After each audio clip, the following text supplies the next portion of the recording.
ಹಾಂ ಹಾಂ ಕೊಡಿ.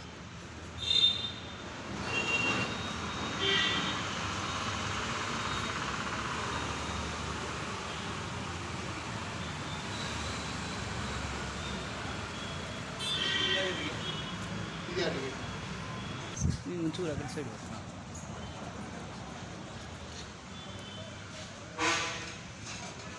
ಸವಿತಾ ಸಮಾಜದ ಮಕ್ಕಳು ಹೆಚ್ಚು ಶ್ರೇಯಸ್ಸನ್ನು ಪಡಿಬೇಕು, ಮೇಲ್ ಬರಬೇಕು, ಉನ್ನತ ಶಿಕ್ಷಣದವರೆಗೂ ದಾಖಲೆ ನಡೀಬೇಕು ಅನ್ನುವಂಥ ಉದ್ದೇಶದಿಂದ ನಾನು ನನ್ನ ಕೈಲಾದ ಸಣ್ಣ ಬ್ಯಾಗು ಪುಸ್ತಕಗಳನ್ನು ಕೊಡುವಂಥ ಪ್ರಯತ್ನವನ್ನು ಮಾಡ್ತಾಯಿದ್ದೇನೆ. ಅದೇ ರೀತಿ ಶಿವಮೊಗ್ಗ ಜಿಲ್ಲೆ ಸವಿತಾ ಸಮಾಜ ಮತ್ತು ನಮ್ಮ ಸ್ನೇಹಿತರ ಮಗನಾದ ಅವ್ರ ತಾಯಿ ಭಾಳ ವರ್ಷ ಉಪಾಧ್ಯಕ್ಷೆಯಲ್ಲಾಗಿ ಸವಿತಾ ಸಮಾಜದಲ್ಲಿ ಕೆಲಸ ಮಾಡಿದ್ರು ಗೀತಾ ಗೋವಿಂದಪ್ಪ ಅಂತ.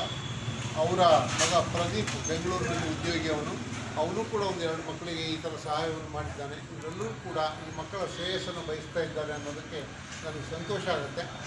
ಈ ಮಕ್ಕಳು ಕೂಡ ಶಿಕ್ಷಣದಲ್ಲಿ ಅತಿ ಹೆಚ್ಚು ಮುಂದುವರಿಯೋದಕ್ಕೆ ಪ್ರಯತ್ನವನ್ನು ಸ್ವಂತ ಬಲದ ಮೇಲೆ ಮಾಡಬೇಕು ಅಂತ ವಿನಂತಿಯನ್ನು ಮಾಡ್ಕೊಳ್ತೀನಿ. ಅವರ ತಾಯಿಯಂದಿರು ಕೂಡ ಆ ಮಕ್ಕಳ ಶ್ರೇಯಸ್ಸಿಗೋಸ್ಕರಾಗಬೇಕು. ಅವರು ಒಳ್ಳೆಯ ಶಿಕ್ಷಣವನ್ನು ಪಡೆದು ಉನ್ನತ ಮಟ್ಟದ ಶ್ರೇಯಸ್ಸಿನ ಒಳ್ಳೆಯ ಉದ್ಯೋಗವನ್ನು ಅವರು ತೊಡಗಿಸ್ಕೊಳ್ಬೇಕು, ಸಮಾಜಕ್ಕೆ ಕೀರ್ತಿ ತರುವಂಥ ಕೆಲಸವನ್ನು ಮಾಡಬೇಕು ಅಂತ ಈ ಸಂದರ್ಭದಲ್ಲಿ